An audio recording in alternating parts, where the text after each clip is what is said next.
This is the Hidden Killers podcast with Tony Brueski. Featuring former FBI Special Agent and Chief of the Counterintelligence Behavioral Analysis Program, Robin Dreeke.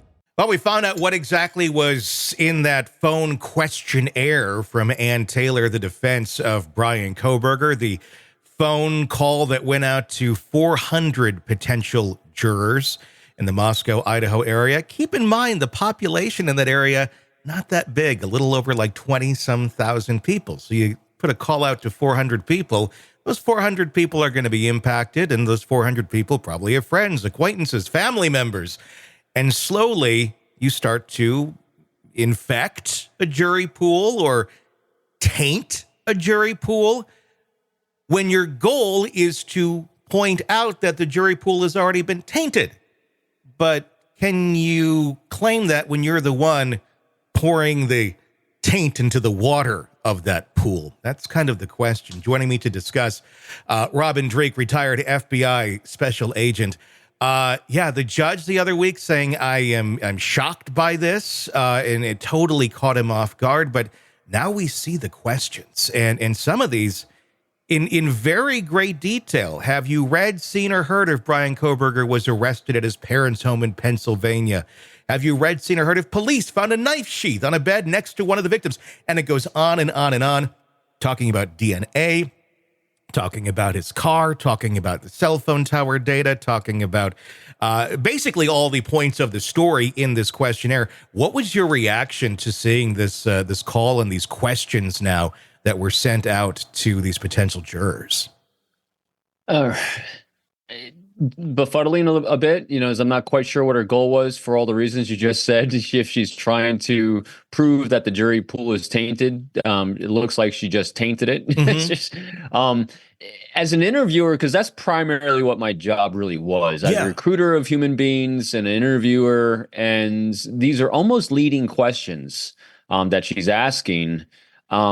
Which it's really puzzling. The only thing I could keep thinking in this, because I got my own confirmation bias with her, I think, is she's doing everything she can to delay, to cause issues, to lead everything I think she possibly can to save his life, get death off the table, and prep for a retrial, if possible, or appeals, something.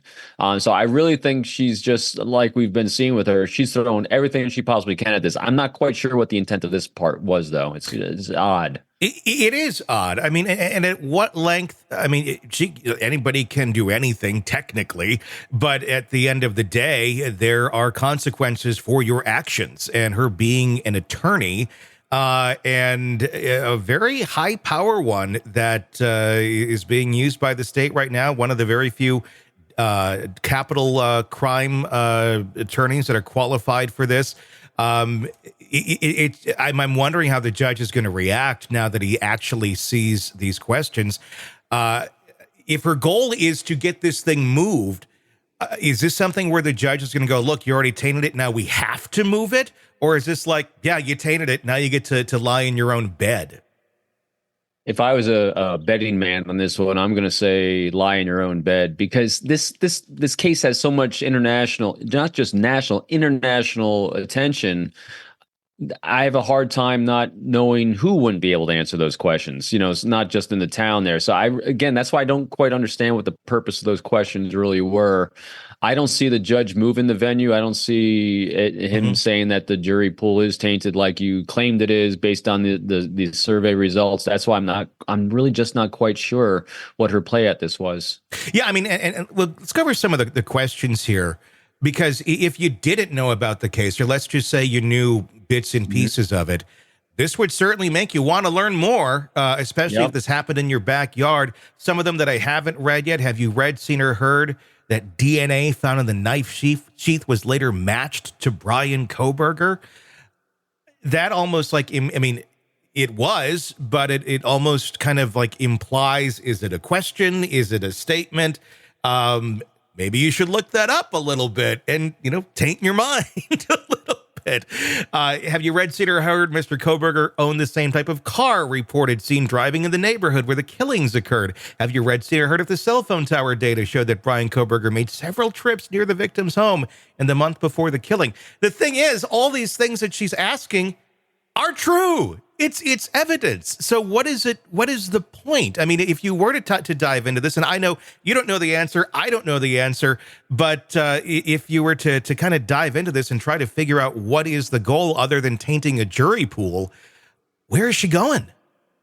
So all we can do is really kind of look at the psychological effect it has. Yeah. And what she did by doing this is she used one of those, not just a lever of influence, but a lever of elicitation. By asking these questions in this way, she's using curiosity as a lever of elicitation. In other words, eliciting an action. Because when someone's curious and you inspire them / persuade and influence them be curious, which each of these questions do to someone that might not know about it, and even someone who does know about it, they're going to be desiring to dig even deeper. So every single person that she now interviewed or, sent this questionnaire to, or however it was done on the phone or in survey form, they're now going to be more curious than they were before because of those questions. So they're going to all dig deeper. And each of these people, supposedly you're going to have anywhere from 1 to 10 more people affected by that because now they're going to be talking about it. So literally, she has elicited a response from an entire community surrounding those 400 people to take an action to dive even deeper. And so if her intention was to destroy the jury pool in that area, she just did it by that action. Yeah, like bravo. Have you read, seen, or heard of Bryan Kohberger said that he was out driving alone on the night of the murders? Well, he did.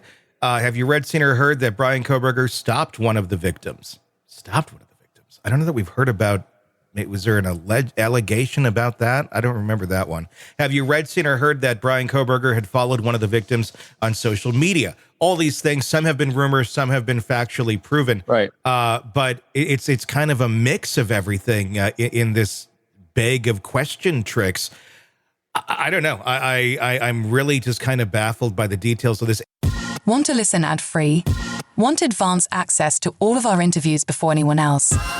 Become a True Crime Today Premium Plus subscriber on Apple Podcasts. You get every episode commercial-free. So you can binge on true crime until you can binge no more. Search True Crime Today Premium Plus on Apple Podcasts now, or go to our podcast page and sign up now. More of the Hidden Killers podcast next.